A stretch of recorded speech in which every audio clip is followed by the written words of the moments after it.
2005 में यूपीए की तत्कालीन चेयरमैन श्रीमती सोनिया गांधी ने अपने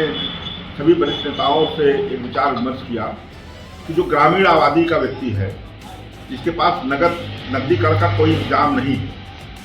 इसलिए उन्होंने पूरे विश्व के जो अच्छी सामाजिक क्रांतियाँ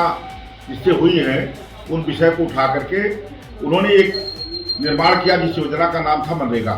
महात्मा गांधी ग्रामीण रोजगार गारंटी योजना, जिसके तहत ग्रामीण क्षेत्र में मजदूरों को 100 दिन के रोजगार की गारंटी दी गई और किसी भी मौसम में जब वो रोजगार चाहें उनको ऑन डिमांड रोजगार देने के लिए कानून बनाया गया। और उस कानून का इतना लाभ हुआ कि जब कोरोना काल में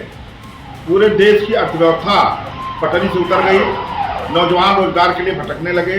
सभी इंडस्ट्री बंद हो गई, सभी कल कारखाने बंद हो गए, स्कूल बंद हो गए, हमारे घर के बच्चे 2000-3000 किलोमीटर पैदल चल करके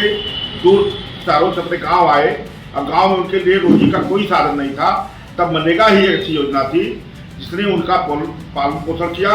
और 2.5-3 वर्षों तक उनके परिवार के लिए जीविकोपार्जन का साधन बना।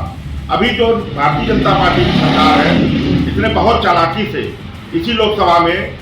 उस योजना का नाम बदल करके जी राम जी योजना कर दिया और जो कानून में गारंटी सब था उस गारंटी को समाप्त कर दिया। इतना ही नहीं किया,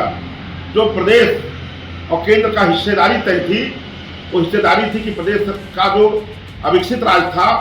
वो बिल्कुल एक पैसा नहीं देता था, जो विकासशील राज्य थे वो 10% अनुदान देते थे, केंद्र सरकार 90% अनुदान देती थी। उसको बढ़ा करके अब 60-40 कर दिया गया, जिससे उसकी रीढ़ टूट गई। उसी योजना का विरोध हम कर रहे हैं और जिसके लिए पूरे देशव्यापी आंदोलन के लिए 45 दिन की रणनीति बनाई।